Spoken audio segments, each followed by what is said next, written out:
You're watching BuyPBL's Gab-Fest. Guest opinions do not reflect the opinions of the show's sponsors.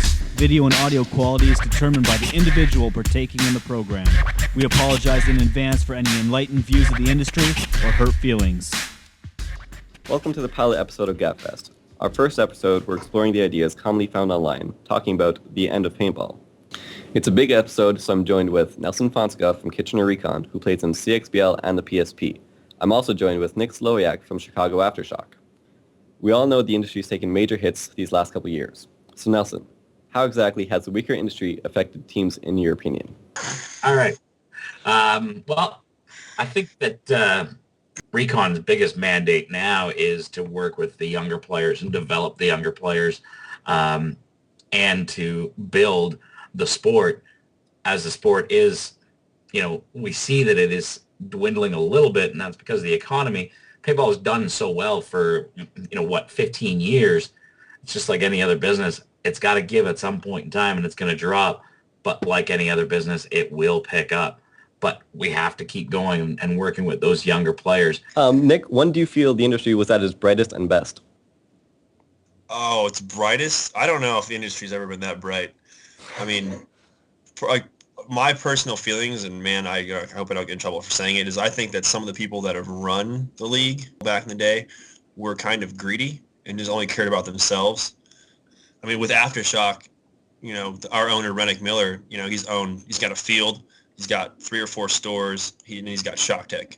Now, Shock Tech used to make custom parts for guns. Almost every gun that's out now doesn't have custom parts, so that went down.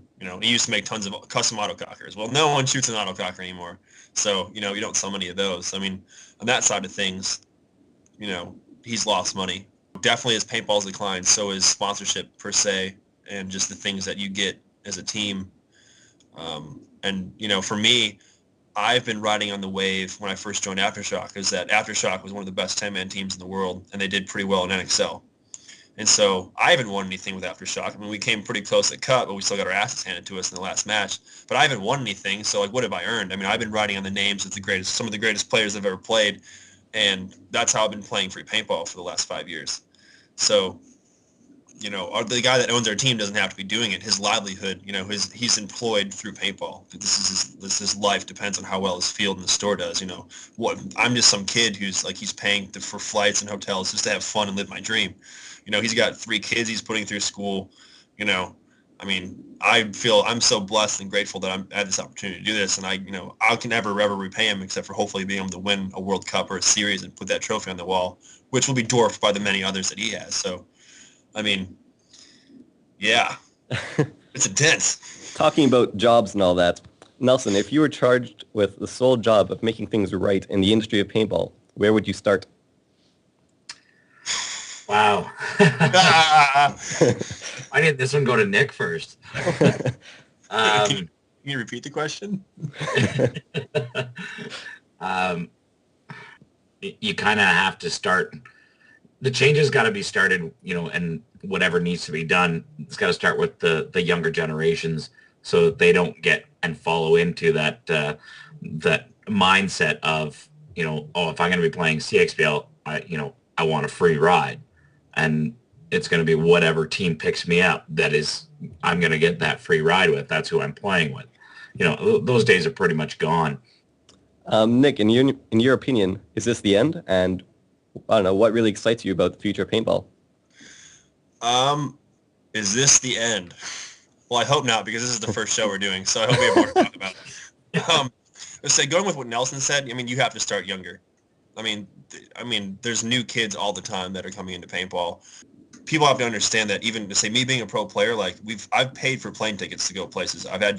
We drove to MAO last year because we had no money. We all had to scrap together and throw 9 of us in a van and drive for 14 hours to go play. I mean, I don't get paid to play paintball. I mean, I'm very fortunate that I have a team owner that loves the sport and just wants to see us win. All the kids that talk smack on, whether it be T-Dot Ballers, PB Nation, ProPaintball.com, about, hey, people get free stuff. It's not like that anymore. I mean, there are your select few people. I mean, if you want to use Oliver Lang as an example, that might get some free stuff. The only way you're going to make money in paintball, if you're a pro player, is if you're working in the industry. Okay, you have to be working for ProCaps, for Key, for GI, for Die, for Eclipse. That's the only way you're going to make money. And you're getting paid because you're doing some sort of job for the company to help promote them. There's no way you can say it's the end. I mean, we've all put too much hard work and sweat and blood or whatever the cliches may be into this, and it's just too much fun. I mean, what I'm doing right now, I'm talking to you two through Skype about paintball. I mean, now this is great. Like, I know both of you guys, or next time I see you guys, I'm going to give you guys both hugs. We're going to high five and talk about paintball. Even though Nelson and I or Andrew and I might play against each other every once in a while, we'll be enemies on the field, but we're going to still sit around and drink beers and have fun after that. And that's what paintball is really all about. I mean, all the opportunities and experiences you get to have in the sport, no matter what kind of paintball you play or how far you progress, you're going to live with those for the rest of your life. And you can hear a loud train going by. Nick, do you live at the train station or something? That's pretty close. I can definitely throw a rock or maybe even pee on it from where I'm at. But Nelson, what excites you about the future of paintball? We're going for Nax. ooh, No, I'm excited for the 2011 season. Recon is working real close with PBL this year. We're excited about that. Here we go. Nick just had we're to. making a comeback. Yeah. Okay, We'll be watching out for you, Nick. I love you. I think that the 2011 season, I think it's going to be a great season. The 6 teams in Central, which is exactly what CXBL wanted, contrary to popular belief and all the chirpers on T-Dot, saying, we've already lost 2 teams, what's next, whatever, unbeknownst to them that's the direction that the CXBL wanted to go in order to really showcase the CXBL teams. It's the only way to do it. So I think hopefully before this airs, that'll come out.